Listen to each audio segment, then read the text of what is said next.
एकं शास्त्रं देवकीपुत्रगीतम् एको देव देवकीपुत्र एव एको मन्त्र तस्य नामानि यानि कर्मावपि एकं तस्य देवस्य सेवा।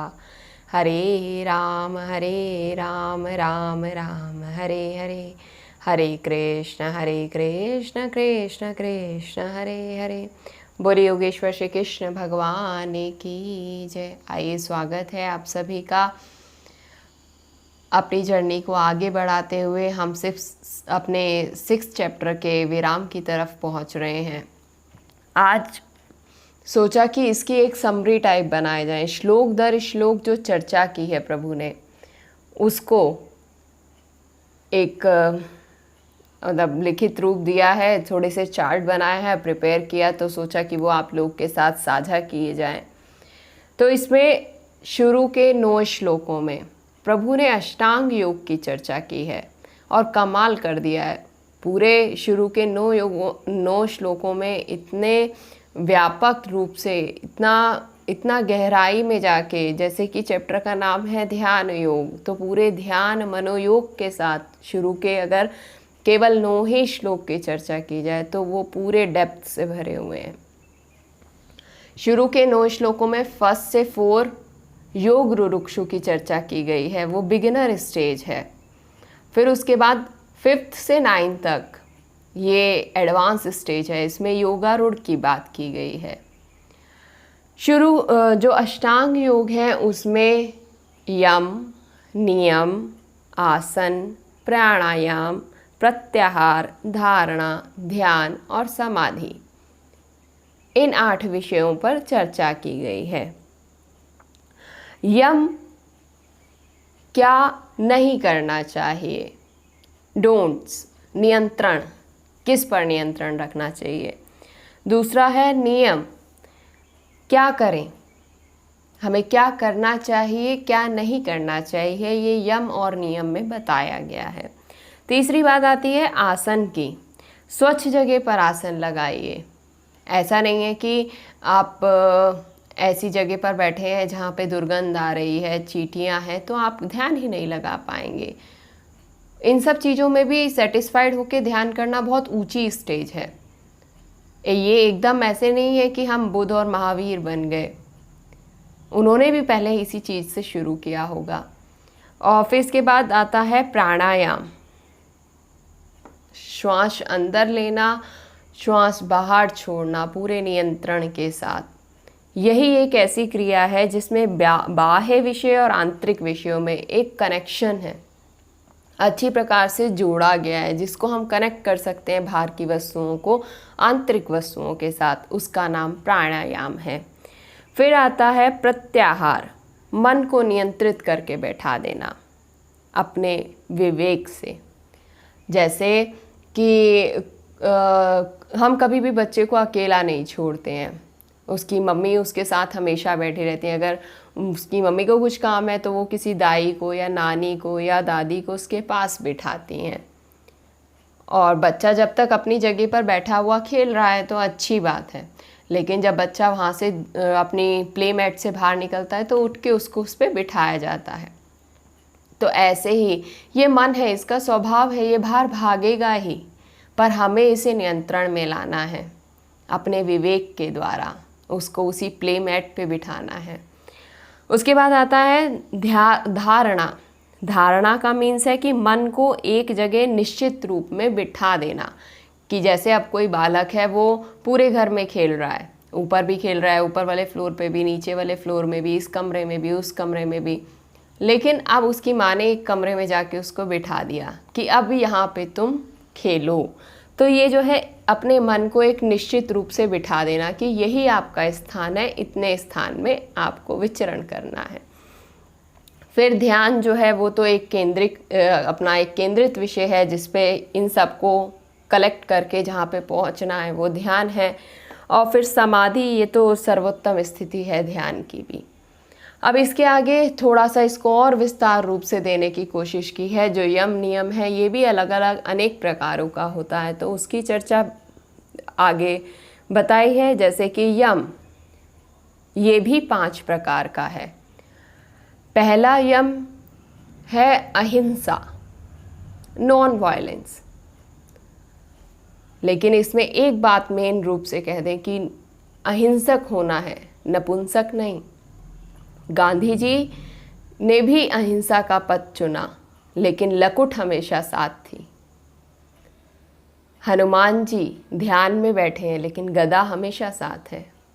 शंकर जी समाधि में बैठे हैं, लेकिन त्रिशूल हमेशा साथ है। ऐसे ही एक गुरु ने अपने शिष्य को उपदेश किया कि अहिंसक होना है। तो उसी चर्चा में एक सेठ जी भी बैठे थे, तो उन्होंने कहा कि इसकी परीक्षा ली जाए। तो वो उठ के उसके पास गए। जब वो शिष्य जाने लगा तो उसके पास गए और उसके गाल पे एक चाटा मारा। तो उसने वो चुप रहा, शांत रहा। इतने में उसके दूसरे गाल पे भी एक चाटा मारा, वो शांत रहा। पर जैसे ही उसने तीसरा चाटा मारने के लिए अपना हाथ उठाया तो उस शिष्य ने चाटा उसके मुंह पे मारा। सारे दांत ही हिल गए उस बेचारे के। तो उसने कहा कि नहीं, तुम एक सच्चे उपासक नहीं हो, तुम्हारी निष्ठा दृढ़ नहीं है। उन्होंने कहा कि तुम्हारे गुरु ने तुम्हें अहिंसक होने का उपदेश दिया था। उन्होंने समझाया था कि अगर कोई एक गाल पे चाटा मारे तो अपना दूसरा गाल आगे कर दो। तो उसने कहा तो हाँ, मैंने यही तो किया। तुमने मेरे एक गाल पे मारा, मैंने अपना दूसरा गाल आगे कर दिया। लेकिन मेरे पास अब तीसरा गाल तो था नहीं, तो तीसरा गाल तुम्हारे पास था, तो मैंने उसी पे मार दिया। तो अहिंसक होना है, नपुंसक नहीं। दूसरी बात की गई सत्य की। हमेशा सत्य बोलें, ट्रुथफुलनेस। जो सत्य का वर्णन शास्त्रों में किया गया है कि हम उसमें से पूरे दिन भर में अपना कितने सत्य बातों का आचरण करते हैं। तीसरा है अस्तेय। अस्तेय मीन्स चोरी ना करना। आगे है ब्रह्मचार्य। ब्रह्मचार्य इंद्रियों पर नियंत्रण करना। हमारी इंद्रियों के अधीन हमें नहीं होना है, इंद्रियों को अपने अधीन बनाना है। लास्ट अपरिग्रह, कि इसका मीन्स है कि कोई पोजेशन ना होना। इसके बाद दूसरा आता है नियम, डूज, हमें क्या क्या करना चाहिए। ये भी 5 प्रकार का है। सोच, संतोष, तप, स्वाध्याय, ईश्वर, प्राणिधान। सोच मतलब शुचिता, पवित्रता। जैसे कि अब बताया जा रहा है कि 16 बार हाथ धोएं, ऐसे धोएं। ये हमारे शास्त्रों में बहुत पहले से लिखा हुआ है। दूसरा है संतोष, कि आपके पास जितना है उस पर संतोष करें, तप करें। स्वाध्याय, स्वाध्याय मीन्स कि अपने साथ साथ दूसरों के लिए भी पढ़ें। तप करना है तो तप मीन्स अपने कंफर्टेबल जोन से बाहर निकल कर कब कुछ अनकंफर्टेबल जोन में जाना है, ये तप है। जैसे कि इस लॉकडाउन में सब घर पर बैठे, तो वो भी तप था, क्योंकि जो रोज़ाना की हमारी दिनचर्या है उससे कुछ अलग करना जो किसी के लिए हितकर हो। लास्ट है ईश्वर प्राणिधान, तो भगवान के निर्देशों का पालन करना, जो उन्होंने बताया है उसको अच्छे से पालन करना। इसके बाद जो नेक्स्ट स्टेज आती है आसन की। आसन की अगर चर्चा करें तो ये पहले 84 लाख प्रकार के आसन थे, जो समय के साथ 84 हो गए और अब 32 प्रकार के हैं। प्राणायाम ये भी अब 8 प्रकार के हैं। प्रत्याहार ये भी 4 प्रकार के हैं। प्राण, कर्म, इंद्रिय, मनो, ये सब प्रत्याहार की श्रेणी है। आगे आता है धारणा, ये भी 4 प्रकार की है। धारणा मीन्स क्या है? Concentration without any object. हमें मेडिटेशन सिखाया गया है, इसमें हमें मेडिटेशन करना है। अपनी कंसंट्रेशन और मेडिटेशन में हमने एक मूल अंतर इससे पहले वाले सेशन में जाना ही था। इसके आगे आता है ध्यान। ध्यान भी 3 प्रकार का है, गुणपरा, आत्मपरा, ब्रह्मपरा। आगे समाधि की चर्चा है। समाधि 10 प्रकार की है। इन सब का विविध वर्णन विस्तार रूप से आगे किया गया है, लेकिन उसकी विस्तार रूप से चर्चा अभी नहीं करेंगे, थोड़ा सा समय का अभाव है। इसके बाद प्रभु ने इस चैप्टर में चर्चा की है योगी और सन्यासी की, कि योगी कौन है और सन्यासी कौन है। योगी मीन्स जिसका योग हो गया है। योग मीन्स जोड़, जिसका प्रभु से मिलन हो गया है, अटैचमेंट। और सन्यासी कौन? जो माया से परे है, डी अटैच्ड है इस माया से। तो मतलब एक ही है कि माया से डी अटैचमेंट और उस प्रभु परमेश्वर से अटैचमेंट, लेकिन दोनों में से योगी श्रेष्ठ है। क्यों? क्योंकि उसने सीधा ही प्रभु से अटैच होना हितकर समझा। पहले डी अटैचमेंट देन अटैचमेंट लंबा प्रोसेस है, लेकिन अगर हम किसी चीज़ से अटैच हो गए तो जिससे डी अटैच होना है वो तो स्वयं होते ही जाएंगे। जब हम हाँ करेंगे तो ना अपने आप छूट ही जाएगी।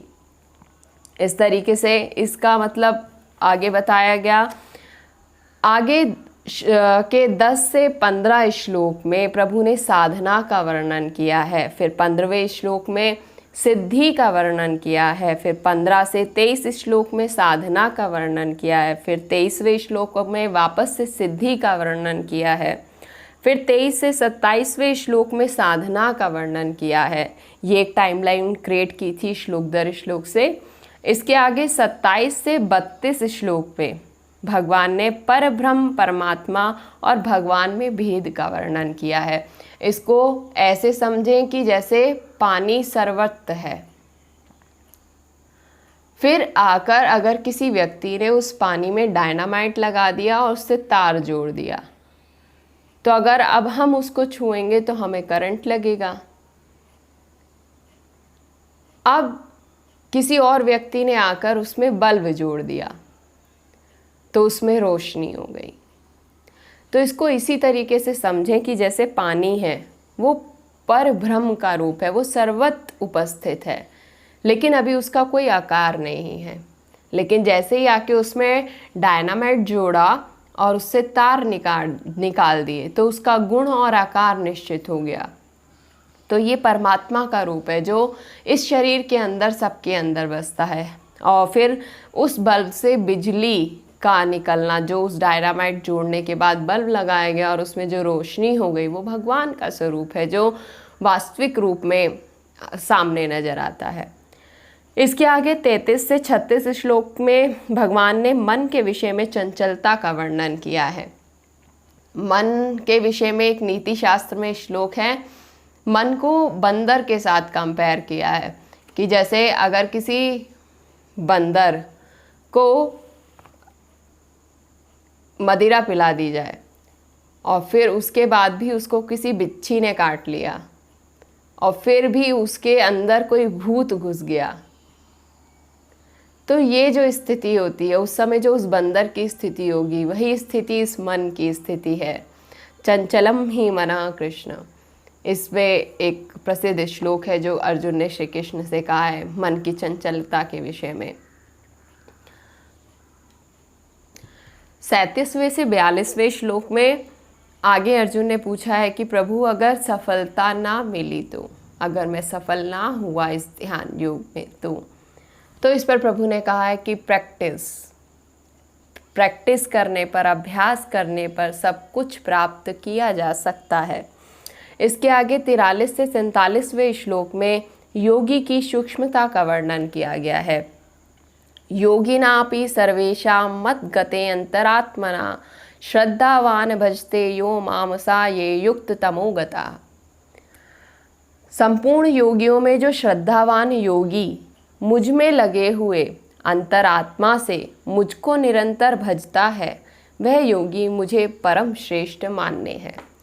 प्रभु ने ये आखिरी श्लोक में वर्णन किया और इसी श्लोक के क्रम में उन्होंने अगले अध्याय का बीजारोपण किया। इसमें थोड़ा सा समझने की बात है कि अष्टांग योग से लेके मन तक और फिर मन से लेके उस परमात्मा तक, इन सब का वर्णन किया गया है।